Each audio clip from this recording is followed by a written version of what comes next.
Today our topic is rules of debit and credit under traditional or British approach. So we start with the definition of an account. An account is the systematic preparation of all financial transactions related to a particular head. For example, we have three suppliers, Mr. A, Mr. B and Mr. C. If we want to prepare an account, we have to prepare three accounts for three different suppliers. So all transactions related to Mr. A supplier will be recorded in Mr. A supplier account, while all transactions related to Mr. B supplier will be recorded in Mr. B account. According to British approach, accounts are classified into following four categories. First one is personal account, second one nominal account, and third one real accounts, and fourth valuation account. So we start with the personal account. Accounts related to natural persons like Mr. Jacob, Mr. Smith, Mr.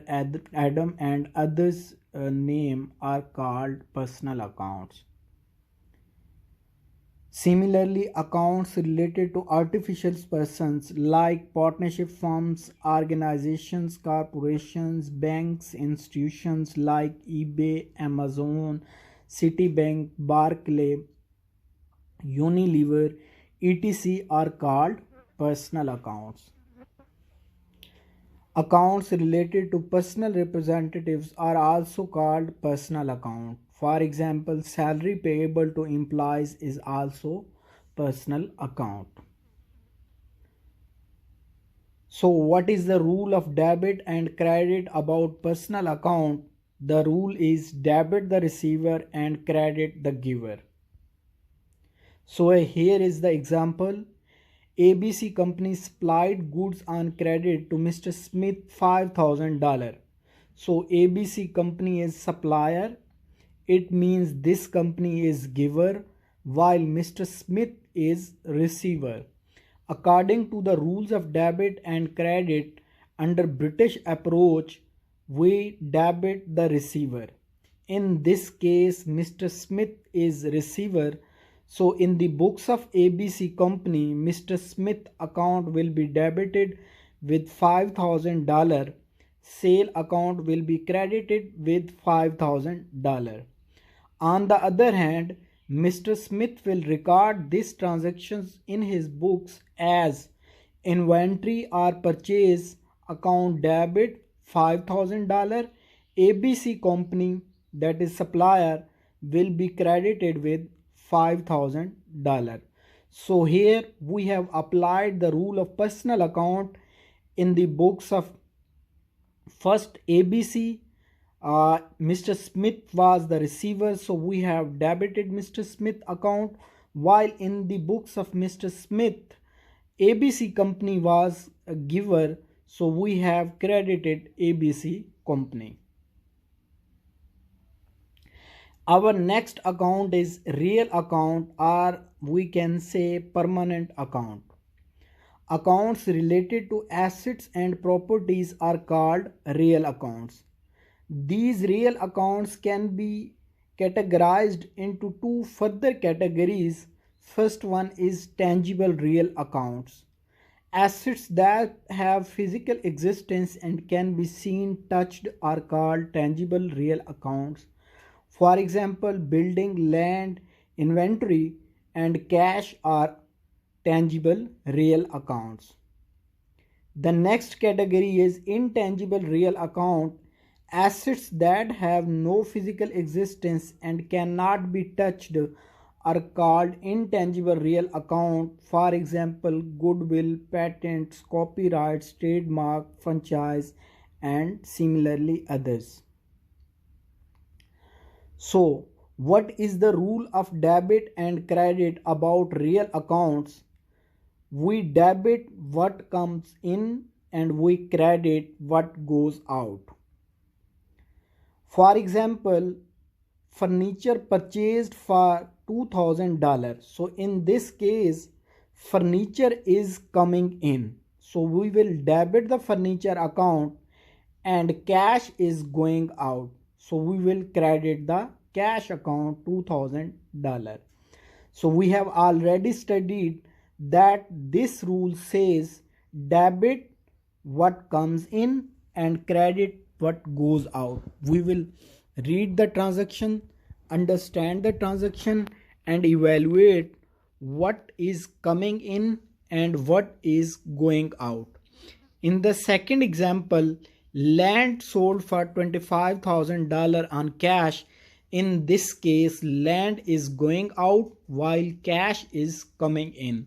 So we will debit the cash account $25,000 while we will credit land $25,000 that is going out. The important note is that real accounts are recorded in the balance sheet.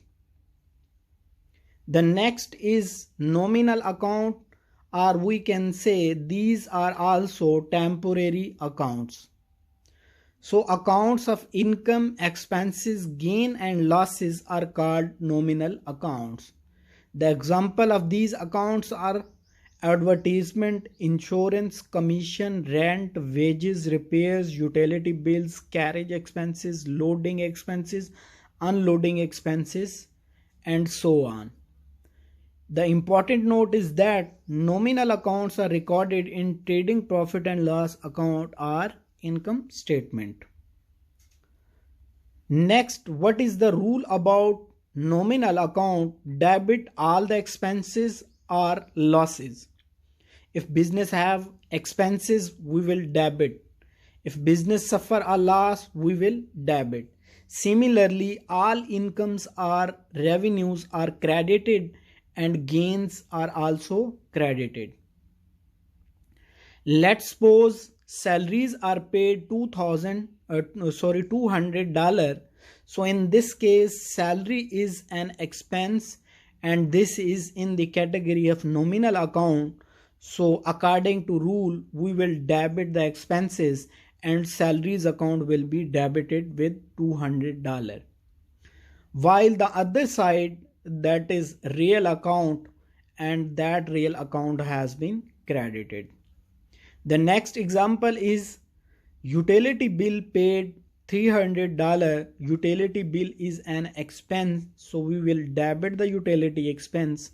On the other side, cash is our real account and real account is going out, so we will credit that. The other example is about income. Here we are receiving the rent income.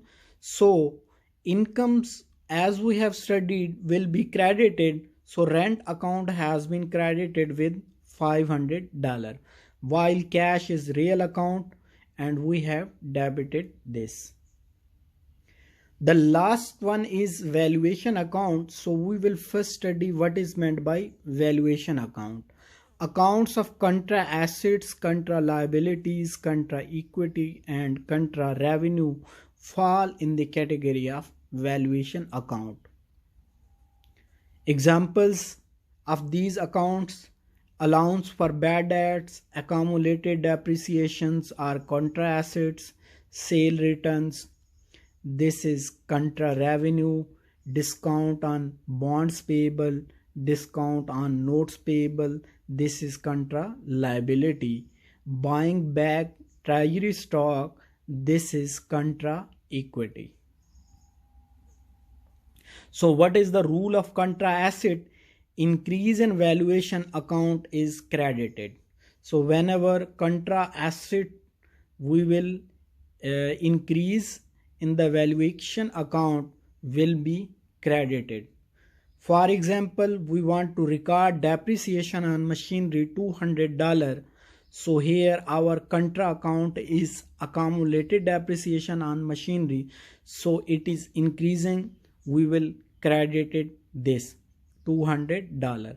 On the other hand, it is depreciation. It is nominal account and nominal account with expense is debited. So we have debited this. Rule of contra liability, equity and revenue. Increase in contra liability, equity and revenue is debited. As we know, the normal balance of liability, equity and revenue is credit, while the contra liability, equity and revenue account is debited. So we take the few examples, like company received a discount on bonds payable of $20. So we have to debit this contra account. Discounts on bond payable $20 will be debited. The other example is sale allowance given to customer Mr. Z, $5. So in this case, sale allowance is contra revenue, so we will debit this account. In another example, company repurchased its own 100 treasury stock at the rate of 10 each. So treasury stock has been purchased and it is contra equity account, so we will debit this account. So valuation account of treasury stock has been debited with $1,000.